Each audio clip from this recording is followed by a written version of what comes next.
నా ప్రస్థానము ఎలా మొదలైందంటే doctor PV Satyanarayana గారు 2015లో రాయల్ టీవీకి ఒక 7 ఎపిసోడ్స్ ఇచ్చారు, మీకు గుర్తుండే ఉంటుంది.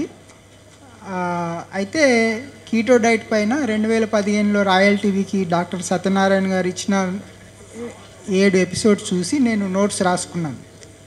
అందులో వారు కొంతమంది కీటో డైటీషియన్ల పేర్లు చెప్పడం జరిగింది.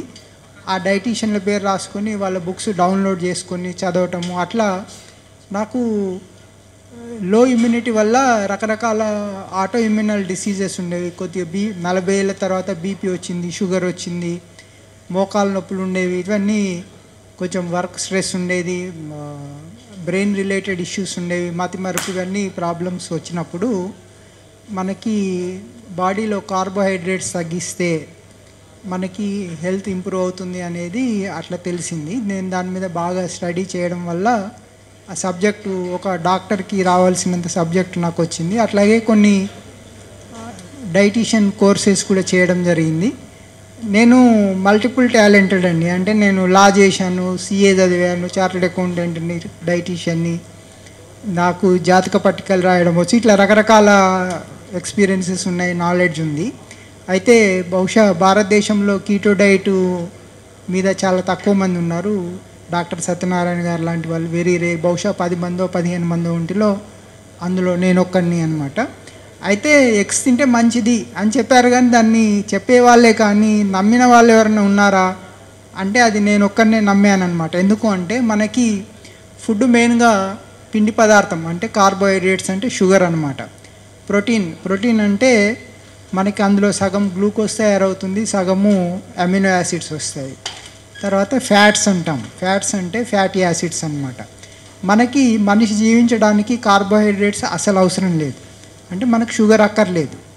మనకి ప్రోటీను ఫ్యాట్ ఉంటే సరిపోతుంది. ప్రోటీన్ నుంచి వచ్చే అమినో యాసిడ్స్ ఫ్యాట్స్ నుంచి వచ్చే ఫ్యాటీ యాసిడ్స్ కలిస్తే మనకి గంటకి 2 కోట్ల కణాలు చనిపోతుంటాయి. మనకి ప్రతి గంటకి 2 కోట్ల కణాలు చనిపోతుంటాయి. అవి పుట్టాలంటే మనకి ప్రోటీను ఫ్యాట్స్ మిక్స్డ్ ఫుడ్ కావాలన్నమాట.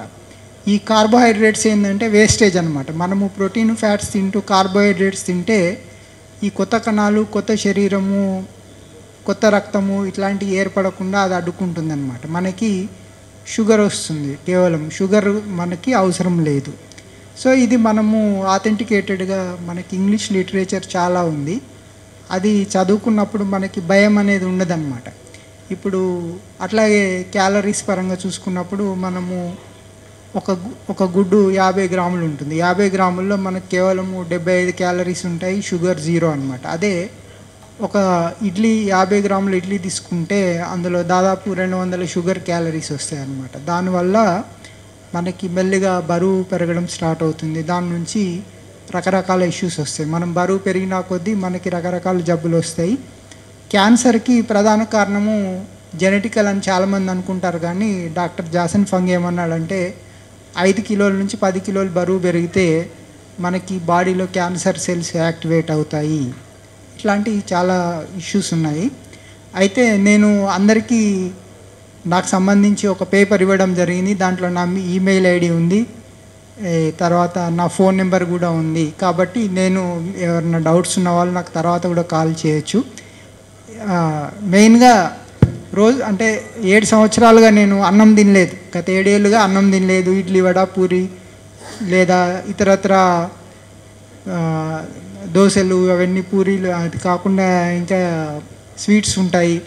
నేను దసరా రోజు పుట్టాను కాబట్టి నేను దసరా నాడు నా బర్త్డే సెలబ్రేట్ చేసుకుంటాను, కానీ ఆ రోజు కూడా కీటో డైటే తింటాను అనమాట. అంటే పండగ రోజు నేను బేసికల్గా శాకాహారిని. అయితే కోడిగుడ్లు, పౌల్ట్రీ ఫార్మ్స్ కోడిగుడ్లు శాకాహారంగా భావించవచ్చు మనం, ఎందుకంటే వాటిలో జీవం ఉండదు. నేను శాకాహారిని కాబట్టి నేను మాంసం తినలేను. అట్లాగే శాకాహారంలో కూడా ఈ మధ్యన కొత్త కాన్సెప్ట్ లేటెస్ట్ ఏంటంటే శాకాహారం కూడా వాటికి ప్రాణం ఉంటుంది, దాన్ని కోసి తినడం కూడా హింస కిందనే వస్తుందన్నమాట. అయితే జంతువులను చంపి తిన్నా హింసే, చెట్లను లేదా కూరగాయలని నరికి చంపి తిన్నా హింసే. మరి హింస లేకుండా ఏదైనా బెస్ట్ శాకాహారం ఏదంటే పౌల్ట్రీ ఫామ్ ఎగ్స్ అని నా అభిప్రాయం అనమాట. దీనికి నేను ఎటువంటి వివాదానికైనా కూడా నేను ఆర్గ్యుమెంట్కి రెడీగా ఉన్నాను. ఎందుకంటే నాటు కోడిగుడ్లు నేను తినను, ఎందుకంటే నాటు కోడిగుడ్ల నుంచి జీవము అంటే ఒక పిల్ల వచ్చే అవకాశం ఉంది. సో మనం ఆ పిల్లని హింస అనమాట, అంటే మనం నాటు కోడిగుడ్డు తిన్నామంటే ఒక జీవిని మనం రాకుండా చేస్తున్నాం. అదే పౌల్ట్రీ ఫామ్లో వచ్చే ఎగ్ అనేది ఒక బిస్కెట్ అనమాట. అంటే ఎటువంటి ఇందులో హింస అంటే ఈవెన్ లేటెస్ట్ కొంతమంది సైంటిస్టులు ఏమన్నారంటే మనము ఆకుకూరలు కూరగాయలు లాంటి పండించినప్పుడు దాంట్లో వాటికి జీవం ఉంటుంది, వాటిని కోసినప్పుడు అవి విష పదార్థాన్ని రిలీజ్ చేస్తాయి అన్నమాట.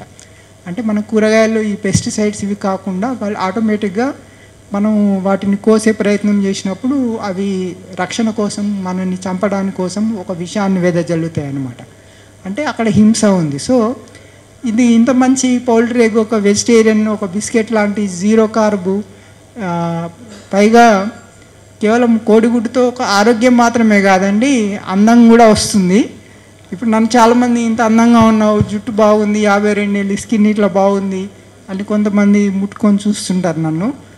చాలా నార్మల్ మనిషినే, అయితే కోడిగుడ్లు బాగా తినడం వల్ల నాకు ఈ అందము ఆరోగ్యం వచ్చింది, నాకు ఈ తెలివితేటలు కానీ నాకు మెమరీ పవర్ చాలా ఎక్సలెంట్ ఉంటుంది.